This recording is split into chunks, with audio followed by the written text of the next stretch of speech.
Everyone heard the words before they understood what they meant. Credit card thief, credit card thief. The accusation cut through the late afternoon hum of a gas station, sharp as broken glass. Heads turned. A woman in a bright white Lexus stood by the pump, finger stabbing through the air like a judge handing down a sentence. She wasn't pointing at a stranger. She was pointing at my wife. Leah froze, halfway between exhaustion and disbelief. Her hands weren't full of jewelry or stolen goods. They were clutching baby formula, diapers, and a single overripe banana. She looked like someone who just stumbled out of a workday that had gone on too long, tired, unpolished, and now being accused of a crime in front of strangers. The silence that followed was brutal. People leaned in, whispering, phones lifted just high enough to record the unfolding drama. And then, like gasoline thrown on an open flame, the woman's voice rang out again. "I'm calling the cops, right now." But what had my wife done, really? Not a crime, just a simple, messy problem that could have happened to anyone. Leah had swiped her card at the pump and it declined. Tried again, declined. It wasn't fraud, it wasn't theft. It was her bank's fraud alert, triggered by a week of unusual spending, donations to children's charities, diapers, sympathy cards, even a lonely scratch-off lottery ticket. To anyone else, it was nothing. But to Madison Ross, the self-appointed sheriff of our neighborhood, the woman in white who believed Alexis was a badge of virtue, it was proof she'd just caught a criminal red-handed. Leah's voice trembled as she tried to explain. "I'm just talking to my bank, it's a mistake." She balanced the phone between her shoulder and ear, listening to a monotone representative recite security questions, while the banana threatened to slip from under her arm. But explanations didn't matter. Not here, not when Madison had already spun her story. I pulled into the parking lot just as Madison raised her phone to her ear, theatrically dialing 911 like a hero in some suburban action movie. I saw the look on my wife's face, the baby supplies weighing her down, the fatigue in her eyes. And opposite her, Madison, rhinestone t-shirt sparkling in the sun, chin lifted, a portrait of smug authority. "Are you being interrogated about diapers again?" I called out, trying to slice the tension with humor. Leah managed a tired shrug. Madison, however, locked onto me with the righteousness of someone who believed destiny had placed her at this gas station, at this pump, to save the community from moral collapse. "Sir," she announced, loud enough for everyone within 20 feet to hear, "your wife has been acting suspiciously. Multiple card attempts. Nervous behavior. This is textbook fraud." I wanted to laugh. My wife, who donated half her free time to children who had nothing, being branded a thief by a woman whose biggest contribution to the neighborhood was citing people for mailbox paint colors. But the way Madison's eyes narrowed told me this wasn't a misunderstanding anymore. It was war. "I know what I saw," she snapped, clutching her phone tighter. "And I have a duty to protect this neighborhood." She pressed 911 and her voice rose into the air like sirens. "Yes, I need to report a credit card theft in progress. Quick Stop Gas and Go, Maple Street, pump number 3. The suspect is a female, mid-30s, brown hair." Leah closed her eyes, cheeks burning with humiliation. She wasn't just fighting with her bank anymore. She was on trial in the court of public opinion, with Madison as both judge and prosecutor. And then, as if the universe wanted to add insult to injury, Madison's dramatic hand gesture knocked into a display of energy drinks. Red Bull cans clattered across the concrete, rolling beneath tires, fizzing and bursting open like fireworks. Madison scrambled after them, her pristine white outfit no longer spotless, her designer purse spilling open on the ground. Receipts fluttered like confetti, restaurant bills, shopping tabs, charity, fundraisers with suspiciously high amounts. No one noticed at first, but I caught one as it skated past my foot, $847 for a community dinner. Odd, very odd. 2 squad cars rolled into the lot, lights flashing, no sirens, just that slow, deliberate arrival that said, "We're here, and we're watching." Madison straightened immediately, brushing herself off, and pointed toward my wife as though presenting evidence in front of a jury. "There, that's her, that's your thief."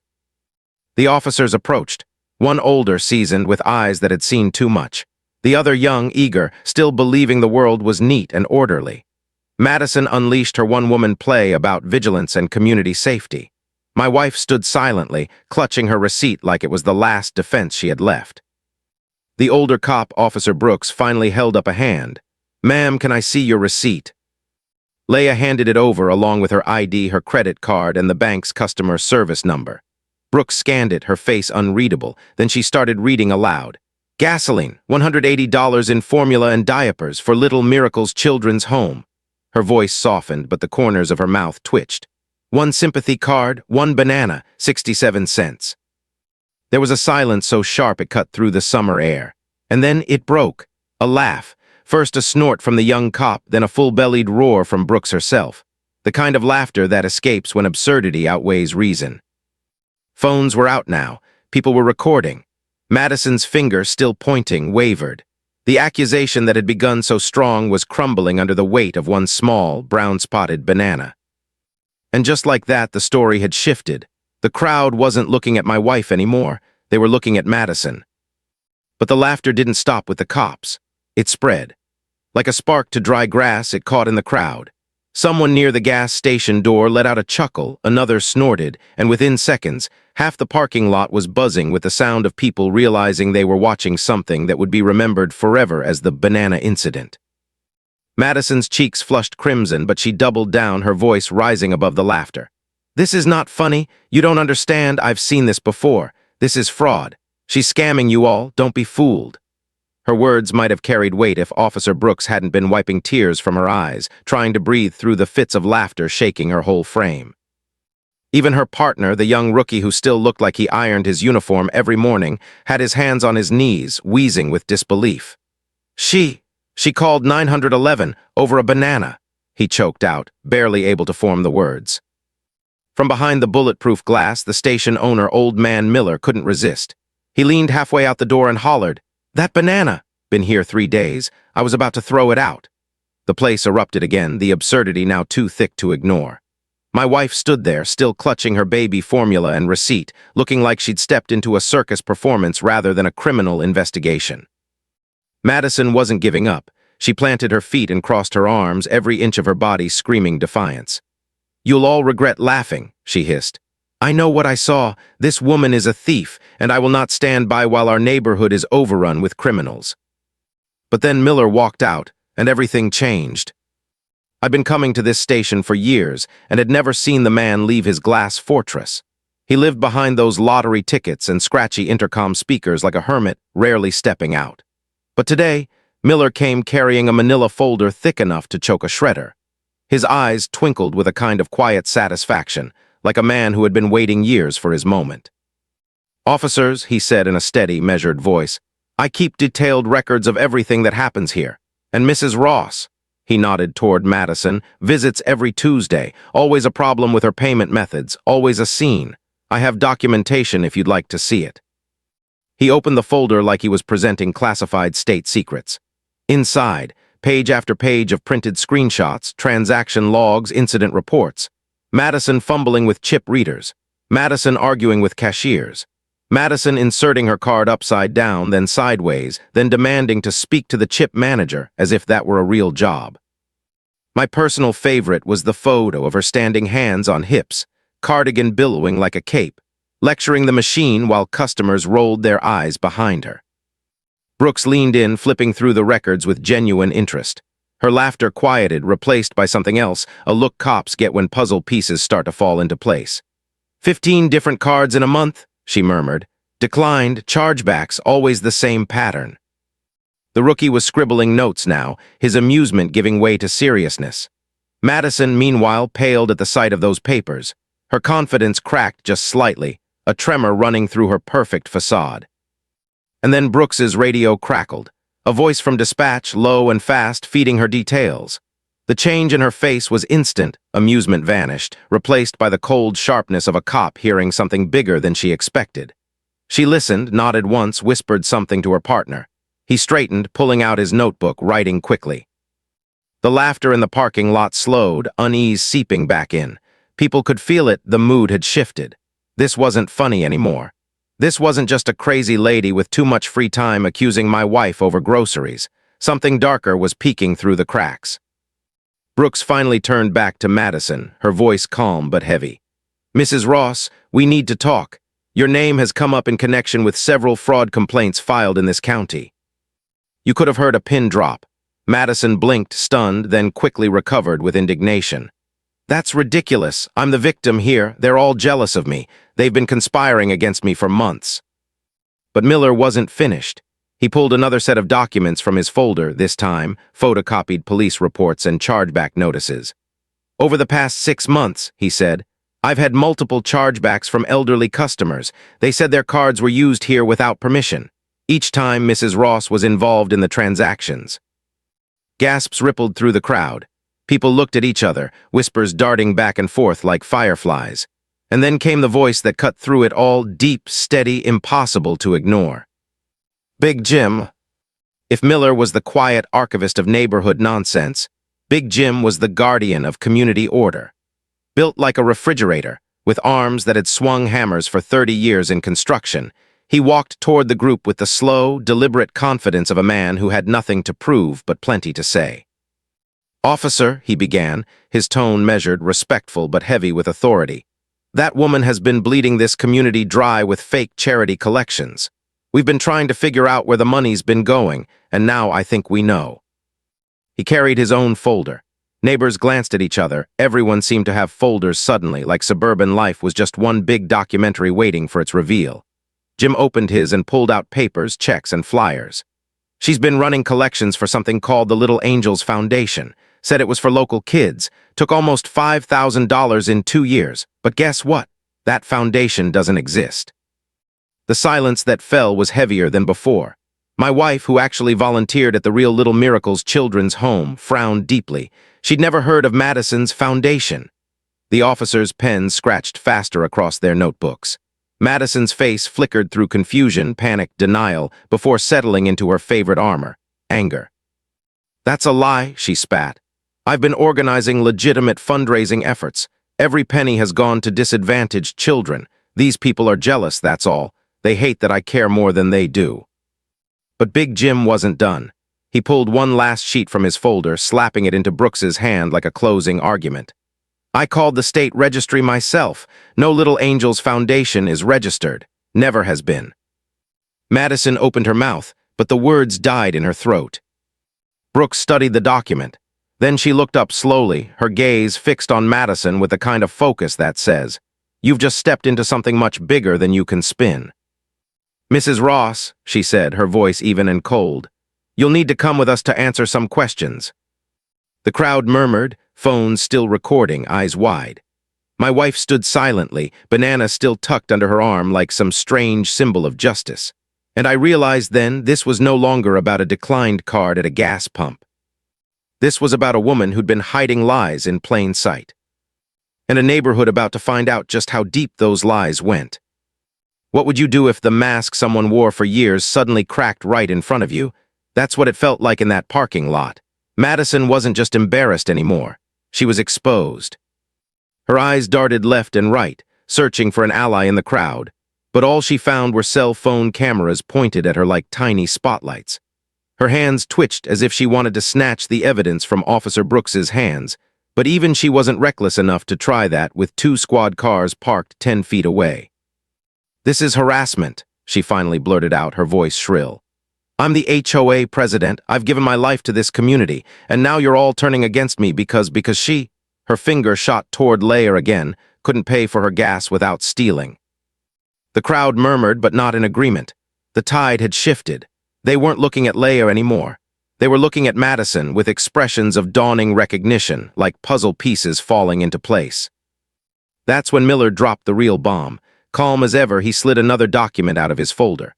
Officer, I have logs here of chargebacks tied to residents in our neighborhood. 2 of them are elderly, Mrs. Patterson and Mr. Williams. They told me they'd given their card information for HOA dues. After that, unauthorized charges at retail stores, restaurants, and yes, even here. The rookie officer's pen scratched furiously across his notepad. Brooks tilted her head, her eyes narrowing with professional focus. Madison's defiance faltered. She licked her lips, checked her phone, adjusted her rhinestone t-shirt as if fixing her outfit could repair her crumbling image. But then Big Jim spoke again, and this time his voice carried the weight of the entire block. Enough with the excuses, Madison. You've been scamming people with fake charities. I've got neighbors who wrote checks to you for kids who don't even exist. $5,000 at least, and now we all know it. You could feel the air tighten. Even the cicadas seemed to go quiet. Madison laughed, a brittle, hollow laugh that fooled no one. Do you hear yourselves? Fake charities? Fraud? I've been trying to help this community while you all nitpick and complain." But her words rang empty, bouncing off skeptical faces. That's when Brooks's radio buzzed again.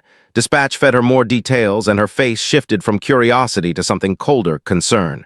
She turned slightly away, hand pressed to her earpiece, listening intently. Then she whispered something to her partner. His jaw tightened. He began writing again, faster this time. The rookie looked up, his expression suddenly serious. "We've got multiple fraud complaints in the system under her name." The crowd gasped. Madison's eyes widened, her breath hitching. She shook her head violently. "No, that's a mistake. Someone's framing me." But Big Jim didn't flinch. He pulled out one more sheet from his folder.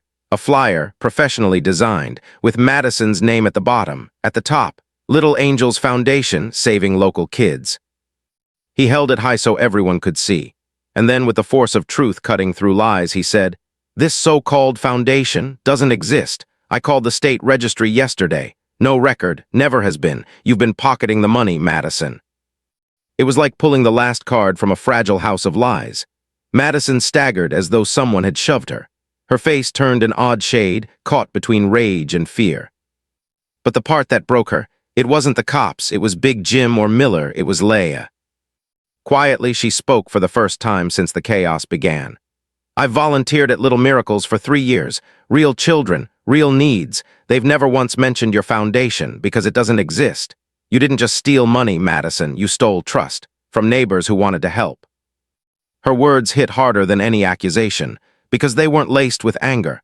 They were laced with disappointment. For the first time, Madison couldn't speak. Her mouth opened, closed, but no words came out. The crowd was deadly silent now, every neighbor processing what this meant. The HOA president, the woman who lectured them about lawn lengths and mailbox colors, might have been running a scam right under their noses. Officer Brooks finally broke the silence. "Mrs. Ross," she said, voice steady, "you're not under arrest at this moment, but we are going to need you to come with us for further questioning. There are too many inconsistencies here to ignore." Madison exploded. "You can't do this. I'm the victim. You'll all regret this, every single one of you." She pointed at the crowd, her voice trembling with fury. "I've given everything to this neighborhood, and this is how you repay me." But the only response was the click of more cell phone cameras, capturing every word. The irony was brutal. She dialed 911 to expose what she thought was a thief, and in doing so, she'd handed the cops the first threads of her own unraveling web. As Brooks and her partner gently guided Madison toward their squad car, the crowd parted. No one stepped forward to defend her, not one neighbor. They all just watched, some with disbelief, some with anger, some with the kind of grim satisfaction that comes when someone who's been bullying and controlling finally gets a taste of their own medicine. Leah stood silently beside me, still clutching that banana like it was the last piece of sanity in this surreal scene. Her eyes were glassy, reflecting something more than relief, something like sadness. Because even when justice shows up, it doesn't erase the betrayal of realizing someone you thought was a leader was really a liar. The squad car door shut with a heavy thunk. Madison's muffled protests echoed inside the vehicle as the officers conferred. The rookie shook his head, muttering something under his breath. Brooks glanced at Miller's folder again, then at Big Jim's documents, then at my wife. And her eyes lingered on the receipt in Leah's hand, on the line that said, "Donation to Little Miracles Children's Home." Her face changed, subtle but unmistakable. Because in that single receipt, in that single act of kindness Madison had mistaken for theft, lay the contrast that would bring everything crashing down. The real charity, the fake one, the truth that couldn't stay hidden forever. The question now wasn't whether Madison was lying. That much was obvious. The question was, just how deep did her lies go? You ever feel the ground shift under your feet, like the whole world just tilted and nothing will be the same again? That's what the neighborhood felt like after that day at the gas station. 20 minutes later, Leah and I were sitting at our kitchen table, the receipt still clutched in her hands like it held the answers to the universe. I kept replaying the scene in my head, Madison pointing, the officers laughing, the crowd recording. But underneath all the absurdity was something that stuck like a thorn, Miller's folder, Big Jim's words, the fraud complaints on Brooks's radio. What started as a fight over a banana wasn't just neighborhood drama anymore. It was a thread pulled from a sweater, and the sweater was starting to unravel. "Greg," Leia said suddenly, her voice tight. She was rifling through her volunteer folder, the one she kept for her work at Little Miracles. She pulled out a stack of crayon-written thank you notes, each one from a child. "They've never once mentioned any donations from our neighborhood, not a single one." I looked at her, the weight of it sinking in. Madison had collected thousands under the name of helping kids, and not a dime had reached the place where Leia had been showing up, week after week, to feed, clothe, and comfort real children. "Then where's the money?" I asked. We both knew the answer, and we both knew it was worse than anything we wanted to admit. We spent that night digging. Leia scoured state registries for the so-called Little Angels Foundation. Nothing. I called a buddy at the Attorney General's office. No filings, no tax-exempt status, no trace. Madison's foundation wasn't just shady, it didn't exist at all.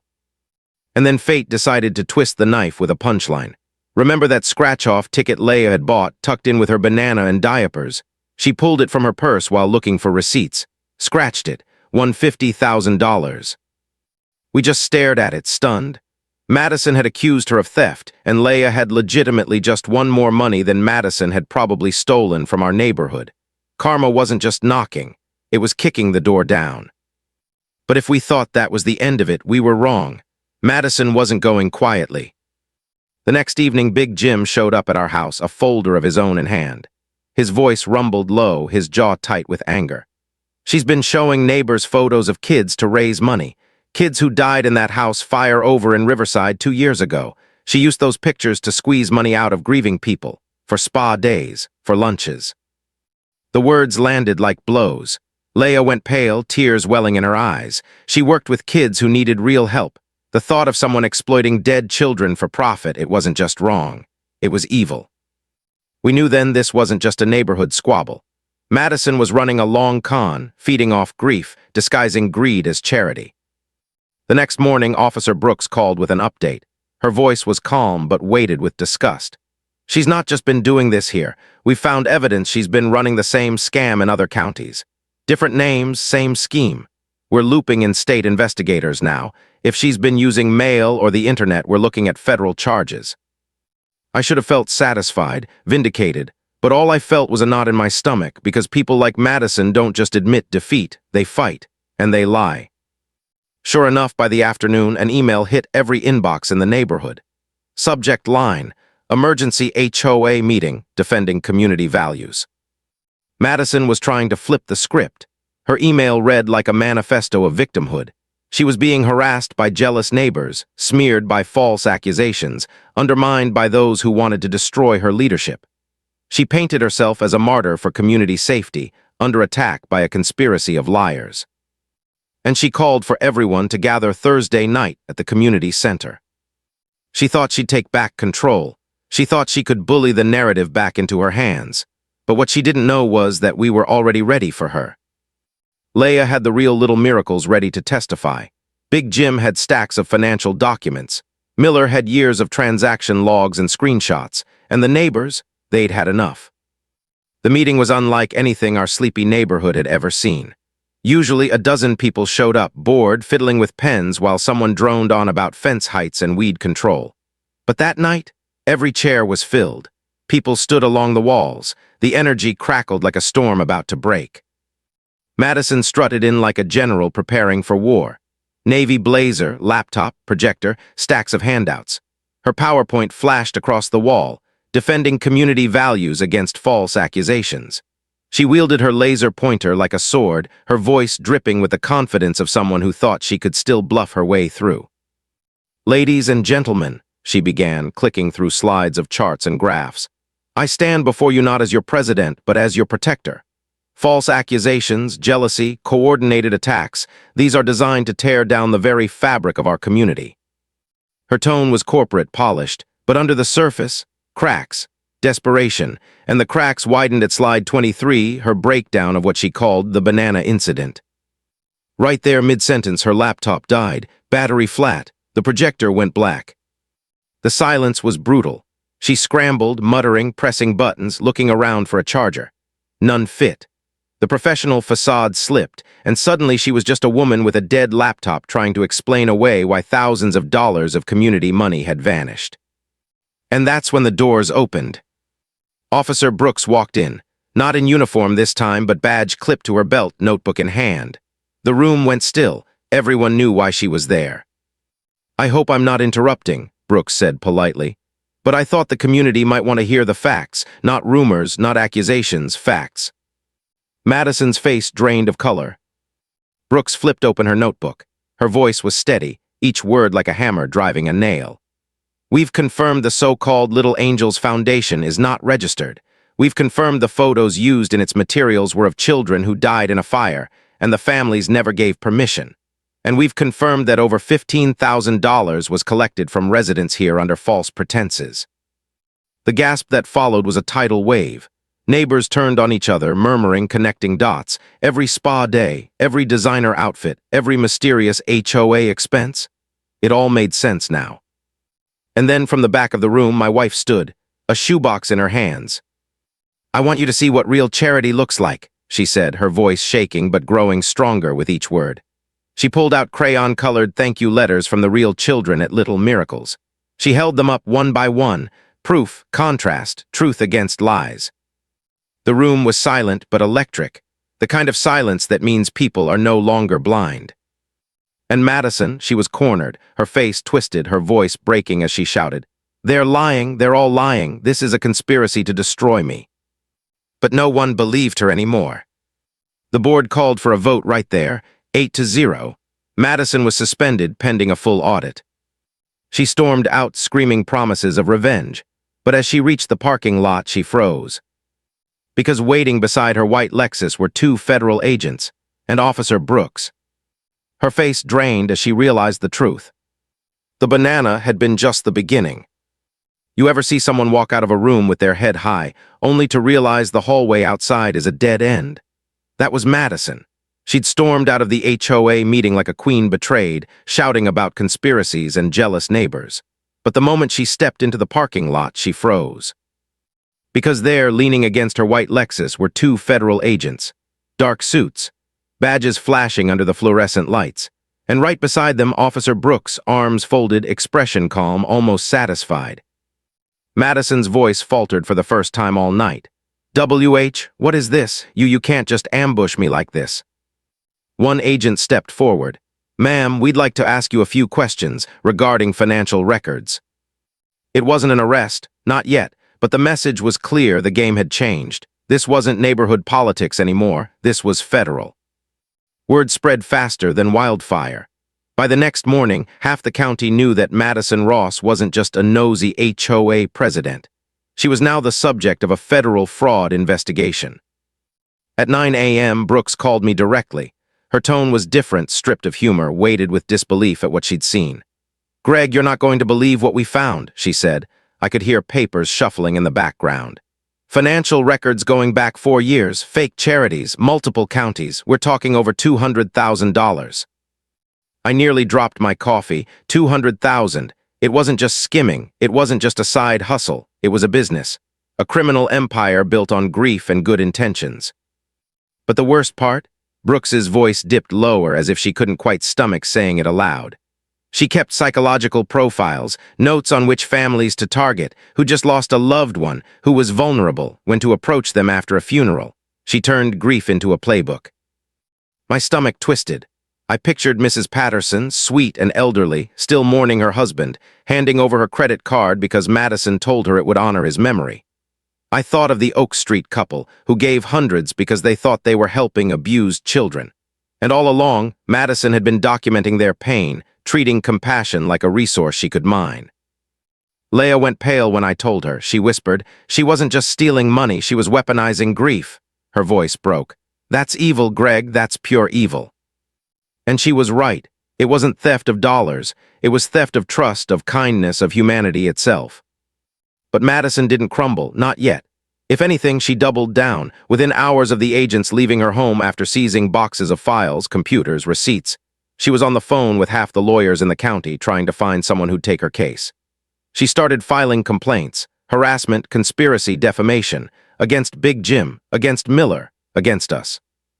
She claimed we were all part of a smear campaign to destroy her reputation. She even threatened to sue, emailing us in the middle of the night with long rants about jealousy, power, and property values. Every move she made just dug her deeper. Every complaint was documented, every threat recorded. The prosecutors didn't even need to build a case. Madison was doing it for them. That's when Leah looked at me across our kitchen table, the lottery ticket still taped to the fridge. We could fight her, we could defend ourselves, or, her eyes lit with something fierce, something determined. We could use this to do real good.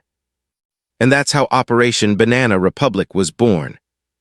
We took the $50,000 Madison had mocked as fraud and turned it into the exact opposite, a legitimate charity drive. At the same gas station where the banana incident began, we set up tables, banners, collection jars, all for the Real Little Miracles Children's Home. Walker, the gas station owner, even made a plaque, Home of Banana Gate, where kindness beats corruption. The turnout was staggering.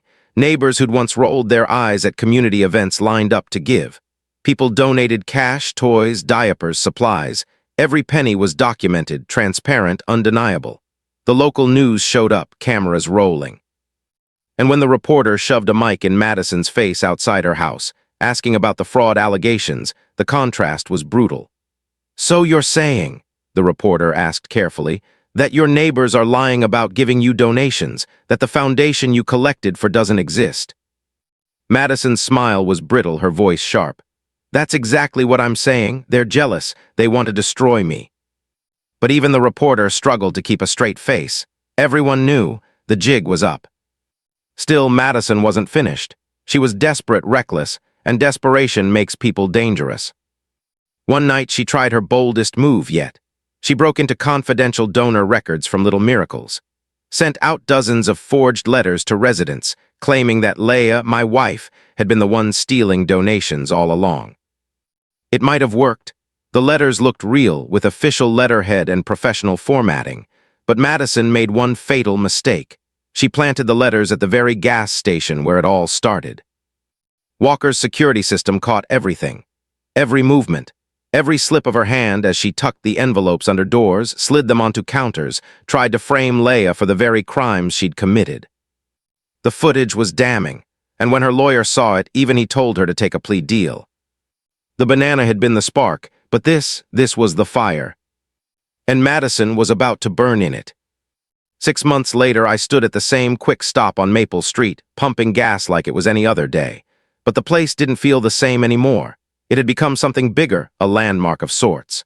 Walker, the station owner, had leaned into the absurdity. Right next to the register, he'd mounted a little plaque that read, "Home of Banana Gate, where community comes first." People laughed when they saw it. Some even took photos. But the funny part? The plaque wasn't just a joke. It had become a symbol, a reminder of what our neighborhood had been through and how one absurd misunderstanding had peeled back layers of lies we might never have uncovered otherwise. Walker even sold Banana Gate stickers, proceeds going directly to the Real Little Miracles Children's Home. Folks from other towns started swinging by just to buy one, take a selfie, and hear the story from Walker himself. He'd grin, lean over the counter, and say his line, the one that had become a local legend. "You got time? Oh, that's one hell of a story." But the biggest shock that morning wasn't the plaque. It was Madison. I saw her through the glass, bent over with a mop in her hands, bright orange vest strapped across her chest. Her designer athleisure was gone. So was the rhinestone boss lady shirt. Instead, she was scrubbing floors at the very gas station where she once accused my wife of theft. The ankle monitor strapped to her leg glinted every time she shifted. The sight was poetic. Her plea deal had come through. 3 years probation, full restitution of just over $200,000 to her victims, 500 hours of community service. And the kicker, the judge ordered those hours to be served at legitimate charities, real ones, including the very children's home she'd pretended to raise money for. That's right, Madison Ross, former queen of the HOA, now spent her days stacking diapers, feeding toddlers, and wiping down high chairs at Little Miracles. The irony was thicker than syrup. The kids didn't know her history. They didn't know she was there because she'd conned grieving families and stolen from her neighbors. They just saw another adult volunteer helping with snack time. But every time I saw her there, I thought about the letters my wife kept in her shoebox. The crayon thank yous from real children Madison had ignored while funding her own spa days. Poetic justice doesn't always come in handcuffs. Sometimes it comes in the form of a mop and a hairnet. The FBI's case had been airtight. Madison's own obsessive record-keeping, her spreadsheets, her donor profiles, her fake flyers, had painted a picture more damning than any neighbor could have invented. She hadn't just skimmed money. She designed an entire system for exploiting grief. And she'd bragged about it on paper. Her defense attorneys hadn't even bothered trying to claim innocence. Instead, they begged for leniency, claimed she was misguided, overwhelmed, caught up in appearances. But no jury would have bought it. The prosecution called it what it was, sociopathic manipulation. So Madison took the deal. Better probation and restitution than a cell and a jumpsuit. But the consequences followed her anyway. Her credit was ruined, her Lexus repossessed, her house foreclosed to help pay restitution. She moved to another neighborhood, but word traveled. At her new HOA, she tried to pull the same tricks, nitpicking lawns, challenging neighbors, strutting around like a self-appointed sheriff. But this time, nobody bowed. Cameras caught her arguing about trash cans and compliance violations. Within months, she was as unwelcome there as she'd become in hours. Meanwhile, our community was different, better. For the first time in years, neighbors actually trusted each other. People who'd once hidden behind blinds came outside, laughing, grilling, hosting potlucks. Leah was elected HOA president on a platform of transparency and common sense. No more mailbox paint fines. No more approved garden gnome heights. Just simple rules enforced fairly. Big Jim took over financial oversight. Every penny accounted for. No more mystery spa expenses billed as stress management seminars. And Walker, he became more than just the guy who sold gas and scratch-offs. He became an anchor, letting his station double as a collection point for food drives, charity events, and volunteer coordination. The same spot where Madison tried to humiliate my wife was now a hub for real good. As for us, that $50,000 lottery ticket became seed money for something lasting. Operation Banana Republic didn't end with one fundraiser. It grew.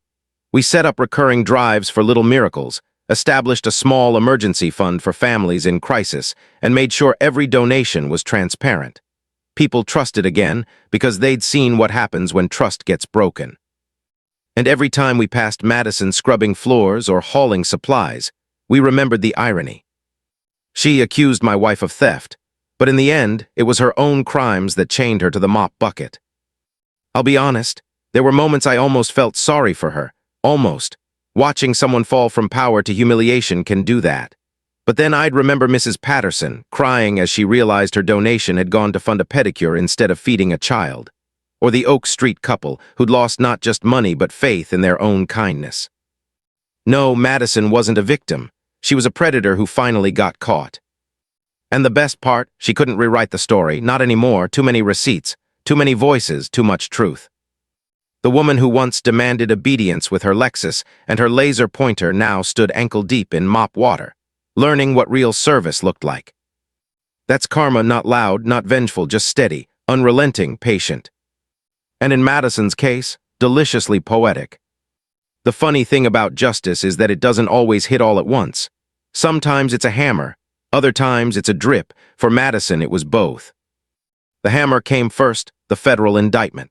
Investigators laid it out in black and white. 4 years of fake charities across 3 states, over $200,000 siphoned from trusting communities. She made flyers with smiling children, invented foundation names that sounded holy, and even cut-and-pasted photos of kids from old newspaper clippings about tragedies. Kids who had died in fires, in accidents. Families who'd never given her permission. When the prosecutors showed the evidence, it wasn't just convincing. It was grotesque. Madison hadn't simply been sloppy with HOA money. She had treated human grief like a ledger, like a spreadsheet she could manipulate for profit. And the drip that came after, piece by piece, her life collapsed. The Lexus repossessed, the foreclosure notice taped to her front door, creditors calling, neighbors whispering.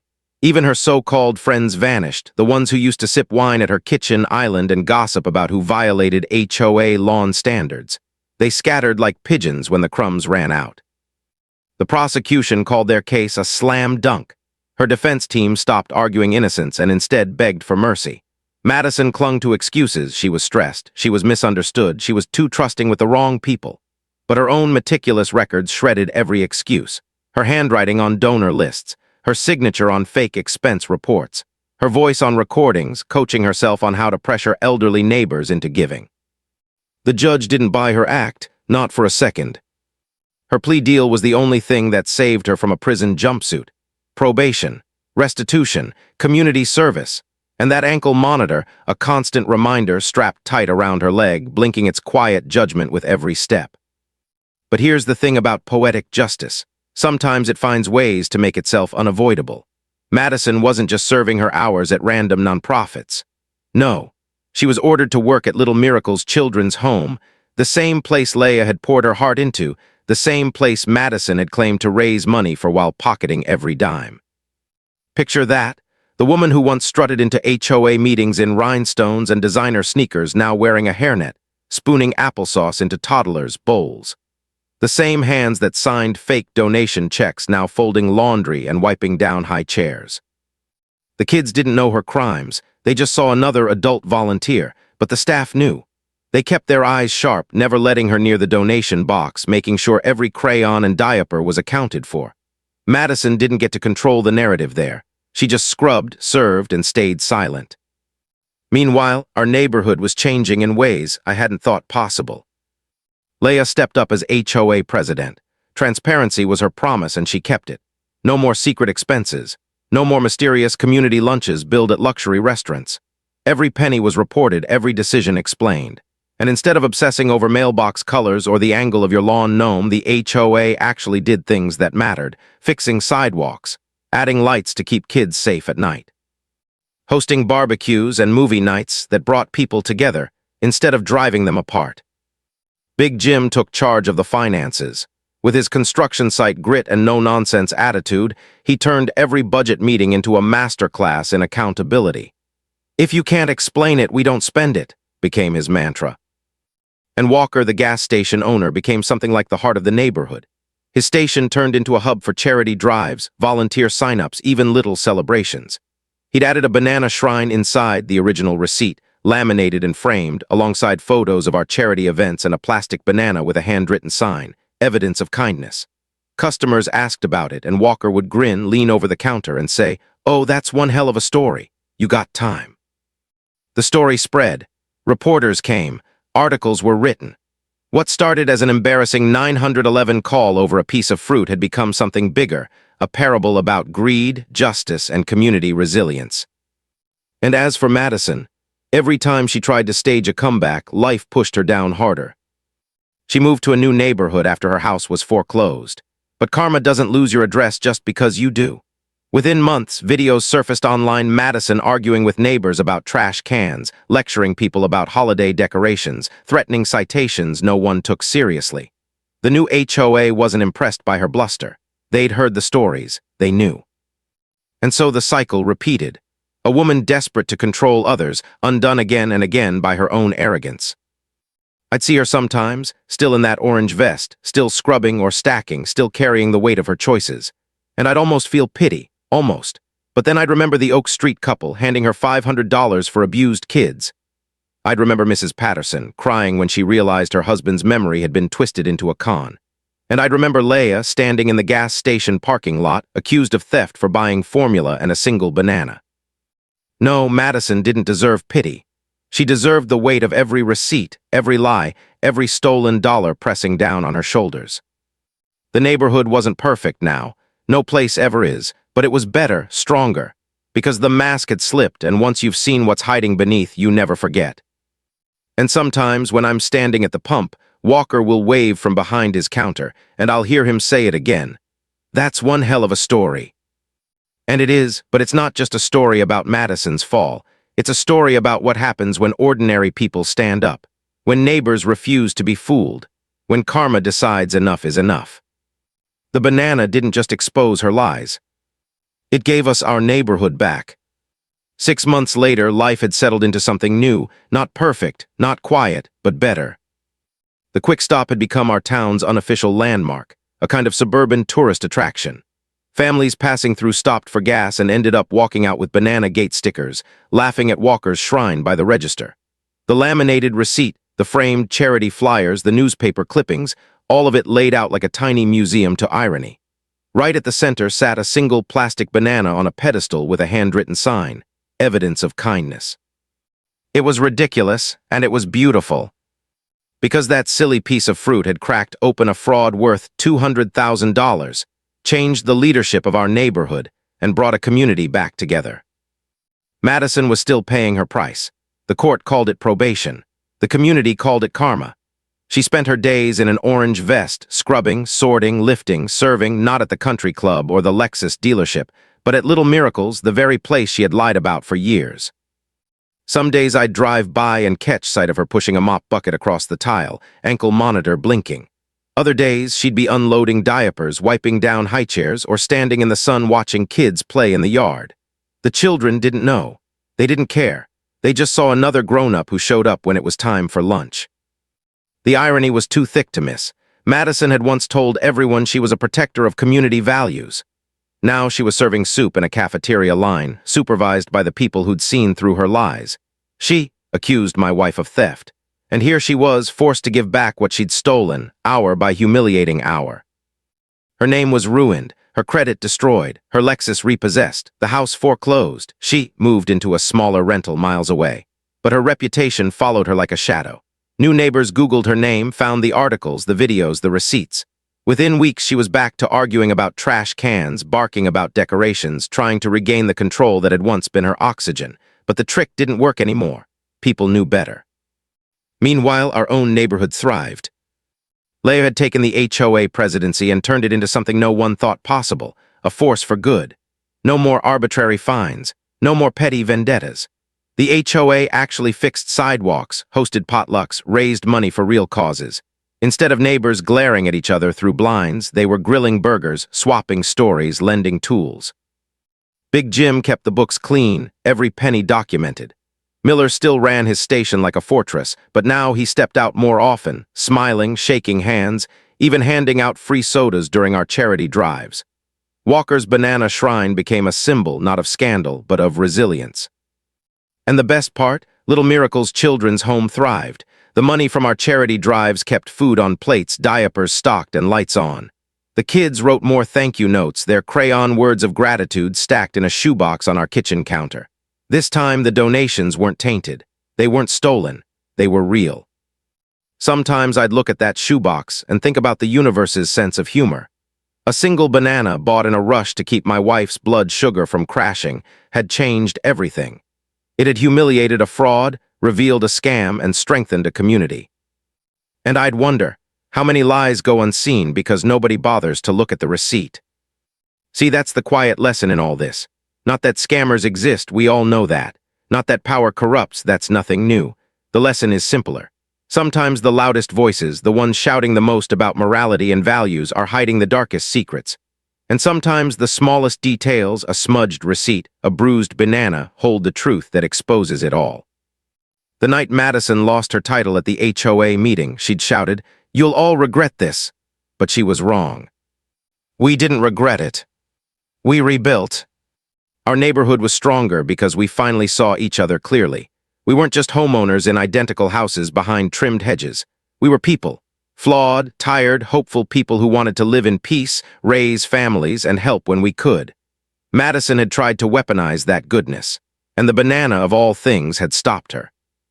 Now, whenever someone asks me about the story, whether it's a new neighbor, a reporter, or just a curious traveler at Walker's station, I smile and give the same answer Walker does. Oh, that's one hell of a story. You got time. Because it's not really a story about Madison, not anymore. It's a story about trust, about how fragile it is and how powerful it can be when it's rebuilt. It's a story about my wife, standing in a gas station parking lot with a banana under her arm, accused of theft but holding on to her dignity anyway. It's a story about neighbors, Miller with his files, Big Jim with his evidence, who refused to let fear keep them silent. And it's a story about karma. Patient, precise, and sometimes funny enough to leave even police officers doubled over in laughter at a 67-cent piece of fruit. The truth is, we don't get to choose when justice shows up. But when it doesn't knock politely. It slams the door open, lays the receipts on the table, and makes sure everyone sees the truth. And in our case, justice came dressed as a banana. So if you ever doubt the universe has a sense of humor, remember this. One woman's arrogance turned a gas station into a landmark, a neighborhood into a family, and a piece of fruit into a legend. And somewhere tonight, Madison is still scrubbing floors, still paying back what she stole, still learning what actual service looks like. That's karma. And sometimes, karma comes with ankle monitors, mop buckets, and a plaque at a gas station that reads, Home of Banana Gate. You've heard this confession, now wait until you hear the next one, the truth that shatters everything you thought you knew.